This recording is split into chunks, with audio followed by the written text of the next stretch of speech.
family? We here with another one. So today I want to talk about loving yourself in recovery. Man, couldn't tell you how important this is. Everything I talk about is important, because it's about recovery. It's about growing. It's about loving yourself, because that's what we weren't doing when we was in our addiction. I'm a substance abuse counselor in Southern California. And, I tell the ladies I work with, because I hear all the time, I do love myself. Avram, you can't possibly love yourself if you're sticking the needle, sniffing the line, drinking alcohol every day. That's not what love is. I think that's it's a false illusion of love and happiness when it comes to getting high, getting drunk, because we feel that we're happy, when we're high, we're drunk. It's an illusion, because happiness isn't something that fades away. Not like that. You know what I'm saying? So I get high, I get drunk. When I wake up, I'm coming down. I feel worse than before. The problem of which I was drinking or getting high from is still there. So I understand that when I put this substance in my body, that is not love. That's not what I'm doing. It's a domestic, it's a DV relationship with yourself. Really think about that. I tell myself I love myself. I look in the mirror and say I love myself, but then I'm constantly doing this to myself. You know what I'm saying? It's definitely a super unhealthy relationship with itself. And then it causes us to be in unhealthy relationship with others. And I see it, I work with ladies, and before that I work with men, but what I see with the ladies, and I'm speaking to you directly. And I never want to disrespect. Believe me, I have 5 sisters. I was raised by my mother. Although, though, it's when I start to do this to myself, as far as addiction, it's easier to let other people do it to me, as far as whatever your thing may be. I'm speaking to the women. If you like men, you like women, whatever your thing is. But it's easier to get into a relationship where somebody's abusing me or taking advantage of me because I do it to myself. So think about it like this now, and I'm speaking to everybody now, I just had a moment speaking to the ladies, but even men, anybody that's listening, I hit the pipe, and then I turn around and be like, you gonna respect me. For real? So a person is only gonna treat me as good as I treat myself. You know what I'm saying? More, and if they do treat you better, this is the wild part. If they do treat you good and they try to love you out of addiction, it just doesn't work, and we tend to push them away. And that's the healthy ones. I hear it all the time. Oh, the square, he or she is boring. It's not enough excitement, because we're used to the chaos in our life when it comes to addiction. See, when I'm in the hood with the homies, we drinking, getting high, getting loaded, and this, in my addiction. This is my own experience. And she comes through looking for me, trying to bust my windows and pop my tires.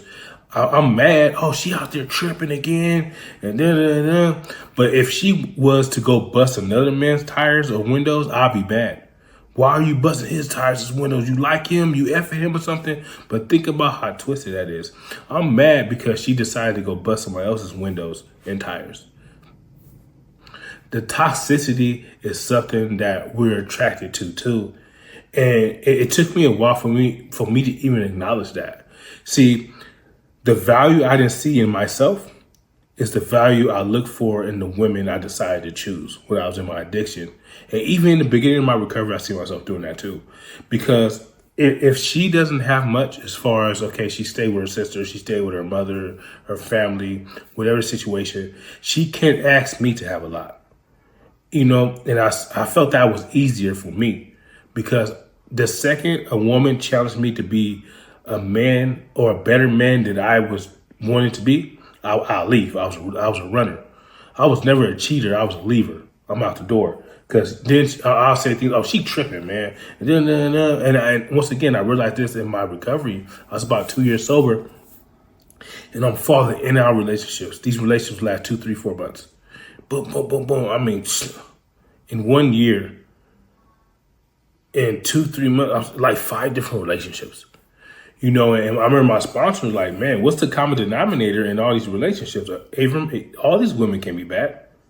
and it was me, myself. You see, the second I'm challenged to be more of a man than I wanted to be, and now I'm speaking to the men. The second we are challenged sometimes, and the women challenge us, or our loved ones or our partner challenge us to be more of a man than we want to be, we'll leave. Or you may even get physically abusive or mentally abusive, and do know verbal abuse is just as bad as physical abuse. I don't know which one's worse. Some people say verbal because the things that people say stick with us. A punch in the eye, my eye's going to heal. But do know those type of relationships do get fatal. So it's real tricky there. But just speaking to my men for a moment, that's why you may find yourself in those type of relationships. And it's growing. Once again, growing pains. I'll talk about it. And I had to realize that within myself that I was doing that because I always like, damn, why I keep messing with these type of women? I'm like, why? What was wrong? And ultimately somebody had to pull my coattail. Abram, this is why you're doing this. And that's why I love my recovery brothers, is because they will let me know, give it to me straight. Abram, this is what's going on. This is where you're going wrong. Because sometimes we're quick to look at the next person. So let me loop it back. Whoop, whoop, whoop, whoop, whoop. Loving yourself in recovery. Recovery is a powerful journey filled with growth, resilience, and transformation. One of the most critical yet overlooked aspects of a successful recovery is cultivating genuine love, genuine self-love. Self-love is not merely about feeling good. It's an essential practice that strengthens your recovery and enhances your overall well-being. So they say self-love is not merely about feeling good. It's not just about that. It's about actually, because let's say when you're going through the gym, it does feel good when you're done. But when you're going through that process, I remember this not too long ago. I have a friend, he's a gym rat. He goes hard in the gym. I went to the gym with this guy. Halfway through the workout, I had to go boo-boo. You ever heard the friend, he worked the doo-doo out of me? He really did that. Like I ran to the gym restroom. I had to relieve myself. And I'm sitting there in the restroom. I'm sweating. I'm using the restroom. And I'm like, man, I'm about to leave. And I had to pull myself together to go, okay, finish using the restroom, wash my hands, boom, I'm back out there in the gym. And I finished the workout. But I remember my body was sore. Like it was so sore I couldn't lay on one side of my body. But once again, that goes with me going to go work out with a friend and saying things like, I can keep up. I used to be able to keep up like that. Not so much no more. And what's I haven't went working out with that friend since. But that's my boy though. That's the homie. So DK, if you seeing this, bro, I love you, man. But you worked me really good that day. So why self-love matter in recovery? When overcoming substance use disorder or other addictive behaviors, individuals often experience feelings of guilt, shame, and worthlessness. These negative emotions can create barriers to healing. Self-love constructs these feelings, providing you with emotional strength and stability. By nurturing self-compassion, you begin to value your worth, recognizing your potential, and remain motivated during challenging moments. So why self-love matter in recovery? What I just said, knowing your growth and seeing your growth and then getting onto the other side of something that you thought you couldn't get past. Oh man, there ain't no better feeling than that. See, there's always a test before the blessed. There's always a test before you're blessed. Know that. So it might come in the form of a skirt. It might come in the form of a nice haircut and some nice jeans. And I'm speaking to both aspects of wherever you like. It might come in the form of maybe you walking by and see a bag of dope on the floor. It might come in the test of you seeing somebody drop their wallet and it's a fat wad in there, cash, easily over 500.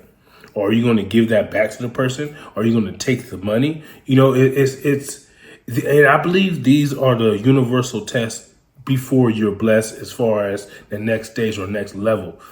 Why would my God, I used to be in my addiction a womanizer. I used to utilize women for my benefit in my addiction. My God, put me in a women's facility. There's over 100 different women at this facility I work with. My coworkers are mainly women. Between the staff and the ladies the clients, 90% are all women. Now, I've been working there 2.5 years. I've been working there 2.5 years. Not one time has Avram been in a situation where I took advantage of one of the women, my coworker or clients. Not one time. I've been working there 2.5 years.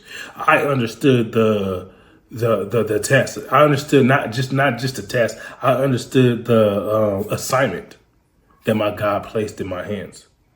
You know, and my life been blessed ever since working that job.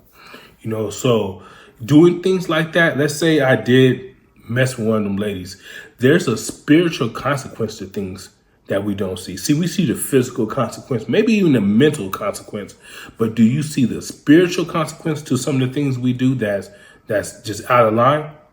You won't see it, but you're going to feel it.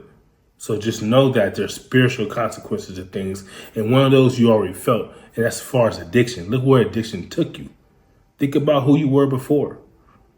Think about who you could have been. Now think about how addiction took you to where it's at. You know what I'm saying? That's a spiritual consequence, you know? We're spiritually drained. That's why we must get away from drugs and alcohol and spiritually refill our cup. And that's what I'm doing here today with my spiritual sense. I'm trying to pour my spirit into yours. You know what I'm saying? If my spiritual cup was empty, I wouldn't be able to even have this conversation with you. You know, but this is just something that came to my heart as far as starting a YouTube channel and helping folks, you know, and here I am. So let me get back on task. And that's, see, what I just did is why I write down bullet points. Because if I didn't write some things down, I promise you, I'll be going off on type of tangents. I'll be talking to you about when I was 16 and I jumped into one. I was in prison and something happened and all the time. See, so much stuff happened in my life. So, and I'll read something and it'll bring me back there. So I'll share it, but then let me get back on point. And that's why I write things down, to keep me focused. But so ways to cultivate self-love and recovery. Practice self-compassion. Be patient and gentle with yourself. Recovery is a journey, not a destination. Acknowledge your progress, however small, and treat yourself with kindness, especially when setbacks occur. So practice self-compassion, be patient. Oh my God, the two first words, please be patient with yourself. See, in the great words of Nipsey Hussle, hard dedication is hard work plus patience. See, that last part is what we forget sometimes. We be working hard, and we don't see that we're not getting the outcome we're looking for. So either we'll give up or do something else. But dedication is hard work plus patience. You gotta be patient with yourself. Give yourself time. Think about how long it took you to put your life in the bind it is. We was in our addiction for multiple years. But I want to microwave my problems and get back to who I was. Probably won't happen. So set healthy boundaries. Learning to say no and setting healthy limits with others help protect your emotional and physical health. Boundaries affirm your self-worth and allow you to prioritize your recovery. So set boundaries. Learn to say no. The strongest word when it comes to boundaries is no. I cannot do it. Now, if you feel you want to you owe them an explanation on why, you can go ahead and give it to them. But in some cases, you don't even owe that. I can't do it. And if you're mad, it's all right. Because you can give a person 1,000 yeses. That one no, they'll turn their back on you. It just lets you know what type of people you're dealing with. And that's good because you do want to start, especially in recovery, separating yourself from them type of folks. You know what I'm saying? Because the day you need them or something happens and they can't show up for you and you didn't see it before, then you feel hurt. Expectations could lead us to the pipe or bottle. So, you know, but learning to say no is important. Engage in mindfulness and affirmations. Incorporate daily mindfulness practice or affirmation. These techniques help you stay present, reduce anxiety, and foster positive self-talk, enhancing self-esteem and confidence. I have a couple of ways too. Ways you can practice mindfulness and affirmations. One, when you're in the mirror washing your face or brushing your teeth, use your opposite hand. Even washing your face with your rag, use your opposite hand. See, it makes your brain work different. So if you used to brush your teeth with your right hand, use your left hand to brush your teeth. And talk to yourself. Today gonna be a great day. Ooh, look at you, handsome mother. Whatever the situation may be. So that right there would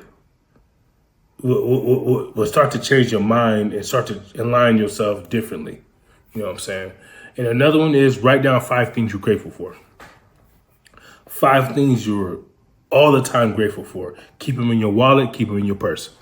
And when you're not feeling so grateful, pull them things out and read them out loud. Don't read them in your mind. Pull them out. You know, my children, my wife, my job, whatever it is. You know, my car, whatever your thing may be. I wouldn't say materialize them 5 grateful things, but if one of the things is your car, by all means, who am I to say that you're not grateful and that ain't one thing you're grateful for? So write it down. Prioritize self-care. Regularly engage in activities that nourish your mind, body, and spirit, such as exercise, nutrition, eating, adequate sleep, and hobbies you enjoy. Self-care reinforces your commitment to maintaining a healthy lifestyle. Seek support and connection. Building supportive relationships within recovery, communities, and with trusted friends and family can provide encouragement and validation.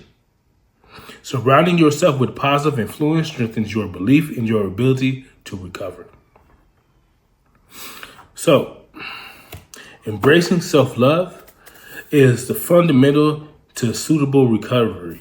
It empowers you to move beyond mere abstinence towards genuine healing and fulfillment, creating a balanced, joyful life. So that's all we try to do is find that balance when it comes to life. That same balance you're trying to find in your addiction. Either I was too high or I was too drunk and I'm trying to hit the pipe. Yeah, you're trying to find balance. See, we're trying to find that in recovery now. I want to find that perfect balance in recovery, which, remember, perfect is not there, but we move towards it each day. Perfection, you can continue to move towards perfection each day. Nobody's never hits perfect, but we get close, or how should I say, we get towards that progress. And progress is always perfection in my book. See, success is subjective. Success is not what I see on Instagram or Facebook with the guy with the big mansion and 5 cars. That's his success. I would be chasing another man's success if I see that and then I start chasing it. If that's what you want, by all means, go get it. Because now you're sober, you can do so. But just know that it's probably a person out there with a 1 bedroom, they 1 car, cool job, and they feel successful. And they are, because that's a feeling. That's what they wanted, So just think about what you want out your recovery and where you heading in life, and that's success. So self-love, love ourselves. Start small. Walk the dog. Just walk 1 mile 3 times a week, 5 times a week. If you want to do the gym activity, do that too. We got to start somewhere. Our highest level of motivation is when we have the idea to stop. So let's say you want to stop smoking cigarettes. Stop now. Because the fact you had the idea you wanted to stop, that's the highest level of motivation you're going to have at that moment to stop. Because if you tell yourself Monday might never come. Or you'll be telling yourself Monday, because Monday might not come around. And when Monday does come, you might not be motivated to stop then. So, self-love. Why is it important? It's in the phrase self-love. Must love ourselves. Because if we don't love us, we can't love outside of ourselves. And that's including our children or loved ones. We probably not love them correctly because the lack of love we have for ourselves. So, with all that bound up in one, please like, comment, subscribe. Help me help you help the world. Life is short, goes by quick. But we're going to get into this recovery, and we're just going to grow together. So I want to thank you for listening to me, for staying this long in the video. Any comments you may have about addiction, recovery, wherever you're at, please comment below. I answer all questions, and let's do it. Let's grow. Thank you for listening.